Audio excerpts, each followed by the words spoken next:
மனிதர்களுடைய அமல்கள் அல்லாஹ்விடத்திலே எடுத்து காட்டக்கூடிய இந்த நேரங்கள் மூன்றாக இருக்கிறது. அதுல குறிப்பாக இந்த பராத்துடைய இரவிலும் கூட சுப்ஹானல்லாஹ் 3 நேரங்களில் முதலாவது நேரம் என்ன என்பதாக சொன்னால், தினந்தோறும் இரவனுடைய அமல்களை பகல்ல ஒரு மலக்கு நம்ம அல்லாஹ் கொண்டு போய் காட்டிடுவாங்க. இதே மாதிரி பகலுடைய அமல்களை இரவுல ஒரு மலக்கு கொண்டு போய் அல்லாஹ்ட்ட காட்டுவாங்க. தினந்தோறும் 2 முறை அல்லாஹ்விடத்தில் காட்டப்படுகிறது. இரண்டாவதாக ரசூல் ஸல்லல்லாஹு அலைஹி வஸல்லம் ஹதீஸை பதிவாக இருக்கிறது, நம்முடைய அமல்கள் வாரத்தில் 2 முறைகள் அல்லாஹ்விடத்தில் சமர்ப்பிக்கப்படுகிறது.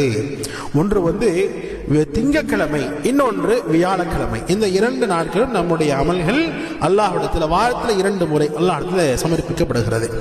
மூன்றாவதான நேரம் என்ன என்பதாக சொன்னால், வருடத்தில் நாம் செய்கிற மொத்த அமல்களையும் அல்லாஹு ஜல்ல ஷானஹு தஆலாவிடத்தில் மலக்குமார்கள் வருடத்தில் 1 முறை கொண்டு போய் காட்டுவாங்க. அதுதான் இந்த ஷாபானுடைய மாதம், பராத்தினுடைய இந்த இரவு. இந்த இரவில் தான் நம்முடைய அமல்கள் அல்லாஹ்விடத்தில் கொண்டு போய் மலக்குமார்கள் காட்டுவார்கள். ரசூல் ஸல்லல்லாஹு சொன்னாங்க, அந்த நேரத்தில் நான் நோன்பாளியாக இருக்க ஆசைப்படுகிறேன் என்று கண்மணி நாயகம் ஸல்லல்லாஹு அலைஹி வஸல்லம் சொன்னார்கள். எனவே நிச்சயமாக நம்முடைய அமல்கள் அல்லாஹ்விடத்தில் எடுத்து காட்டப்படுகிறது 3 நேரங்களில்.